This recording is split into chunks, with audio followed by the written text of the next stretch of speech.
Football qui va opposer dans quelques instants l'équipe de l'AS Saint-Etienne. Saint-Etienne considérée comme la capitale du football sur les 10 dernières années en France, aux footballeurs de la capitale, c'est-à-dire au club de Paris Saint-Germain. En même temps, donc, vous découvrirez la composition de l'équipe du Paris Saint-Germain. Pour l'instant, Georges Perroche, l'entraîneur, de dos, le président Francis Borelli. Là, il y a un petit problème. Il y a un supporter qui a franchi les grilles et qui voulait serrer la main, je ne sais pas si c'est du président de la République ou de Dominique Patrel.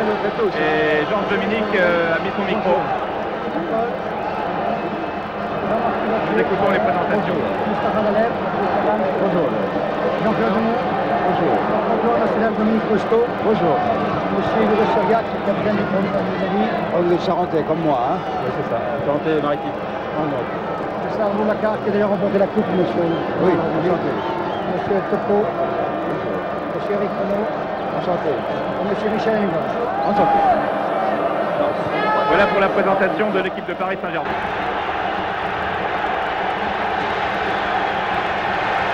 Voilà, c'est parti. Toko, Daleb, Suriac pour Cole. Les Stéphanois n'ont toujours pas touché le ballon, mais cela ne devrait pas tarder. Suriac. Rocheteau. Feinte bien Baptiston qui était revenu aux prises avec Larios. Rocheteau est passé, mais Gardon s'est bien interposé. Touche pour le Paris Saint-Germain, semble-t-il, mais Rocheteau a dû retoucher le ballon au passage. Effectué par Pilorget. Daleb.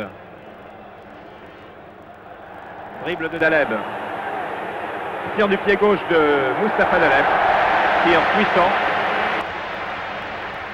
dans les bras de Jean Castaneda.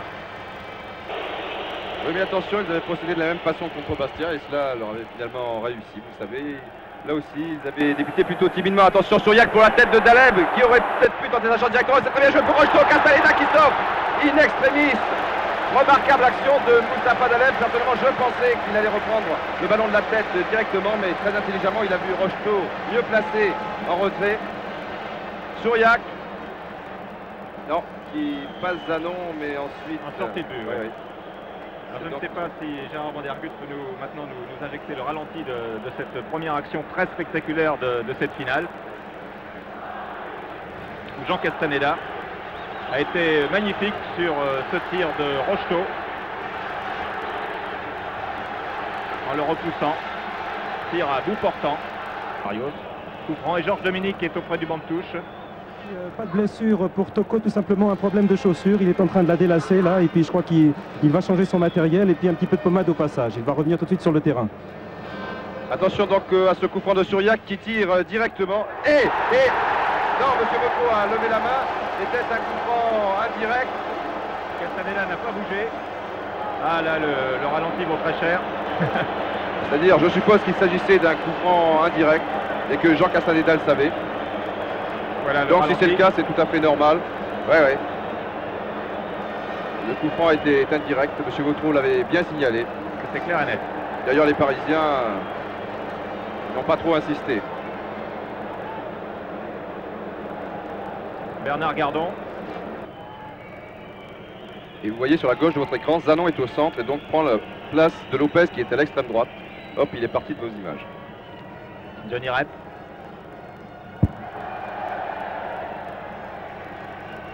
Marqué par Toko, puis par Pilorget. Il passe, centre du pied gauche de Johnny Rep. Michel Platini contrôle, talonne, superbe talonnade pour Jean-François Larios, tir de Larios, intervention de Baratelli. Un but partout, un partout plus précisément entre Castaneda et Baratelli qui ont sauvé chacun leur camp sur des tirs à bout portant, tir de Rocheteau pour Castaneda, tir de Larios pour Baratelli. Les deux gardiens de l'équipe de France sont vraiment pour l'instant à égalité. Alors, et coup franc lointain, bien fait sur Jacques, ça aurait pu être Rocheteau aussi. Oui, bien on le faire à deux, donc puisque c'est indirect. Combinaison avec Boubacar, oh oui, bon tir, et Castaneda a bien fait de détourner ce ballon, je crois qu'il prenait le chemin de la lucarne. Un tir terrible de Suriac, qui a marqué beaucoup de buts de la tête, on vous l'a dit tout à l'heure, mais également dans ce genre de position. Je me souviens par exemple d'un coup franc terrible contre Nice. Et nous revoyons la frappe très sèche du Yougoslave qui allait directement dans la lucarne, sans l'intervention du jeune gardien stéphanois. Alors que Larios était peut-être mieux placé sur la droite. Lopez, Paganelli, que l'on a guère vu pour l'instant. Larios. Ils sont deux au centre, deux blancs pour deux verts. Alors il faut centrer, c'est ce que fait Larios. Au premier poteau, tête de Rep.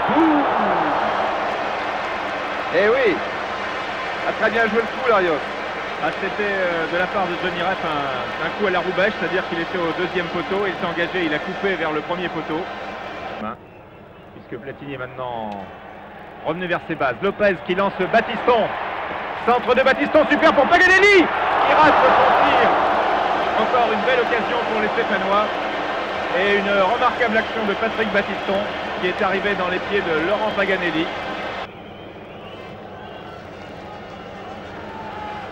Voilà, Daleb pour Fernandez qui va pouvoir redonner à Daleb. Non, préfère jouer tout seul. Coup de sifflet de Monsieur Vautreau, voilà. C'est la mi-temps. Mi-temps donc sifflé sur le score de 0-0. Deux actions très nettes de part et d'autre. La première était parisienne, Daleb puis Rocheteau. La deuxième stéphanoise avec Platini puis Jean-François Larios. Pour les Stéphanois, et c'est curieux, c'est Gérard Janvion qui vient engager aux côtés de Michel Platini. Pour Patrick Battiston.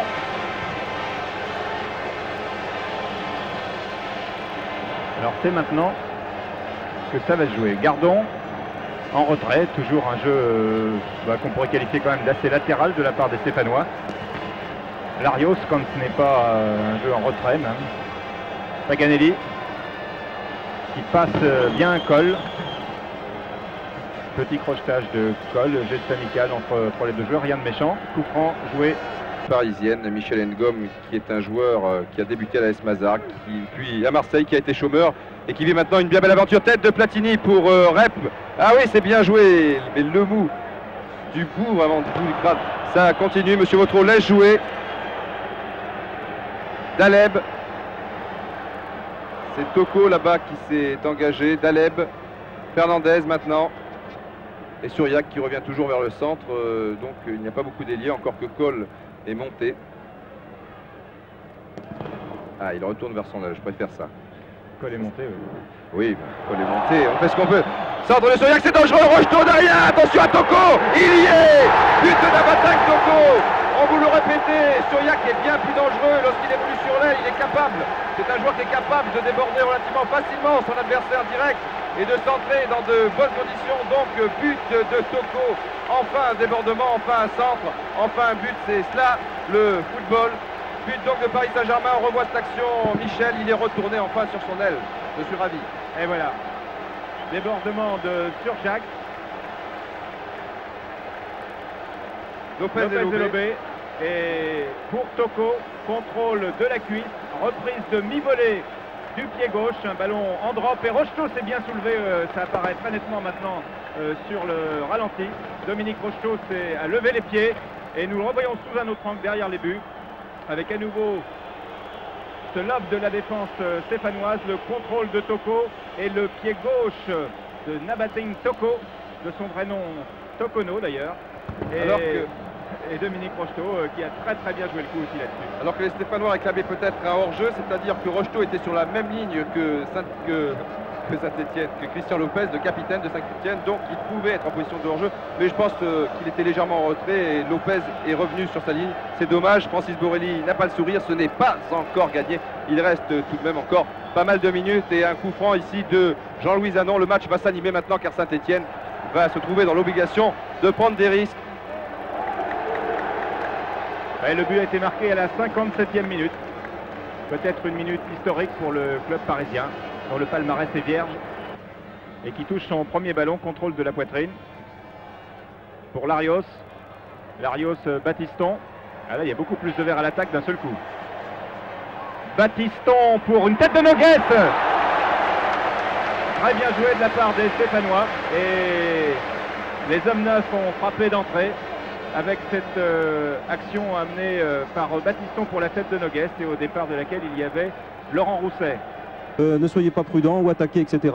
15 minutes, c'est tout, on est extrêmement concentré. Corner tiré rapidement par Suriac et mauvais contrôle de Luis Fernandez dont bénéficie Jean-François Larios qui part à 100 à l'heure plein champ. sur la gauche pour Johnny Rep.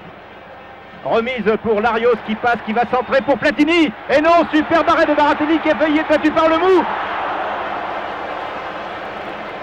Ah, je crois que jamais les Parisiens n'ont été dans une situation aussi difficile et que Baratelli vient à nouveau de sauver son équipe. Oui, enfin, c'est-à-dire que le mou a très bien anticipé puisque Baratelli était légèrement battu sur cette action. Enfin, battu, il a réussi à dévier le ballon, oui, il a sauvé son équipe. Vite, revenons en direct parce que je crois que voilà, il se sur passe le des corner, choses ouais. avec Lestage. On ne perd pas de temps côté stéphanois, vous vous en doutez. Zanon.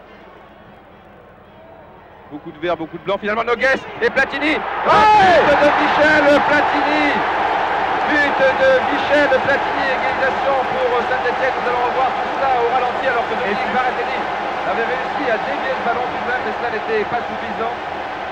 Oui, nous revoyons cette action avec la tête de Nogues et cette reprise de mi-volée. C'est comme contre Bastia de Michel Platini et cette fois Baratelli la touche, elle va au fond et belle image du Stéphanois qui joue son dernier match et qui l'aura marqué une fois de plus de sa patte, quel que soit le résultat final, avec ce but et qui remet les équipes à égalité.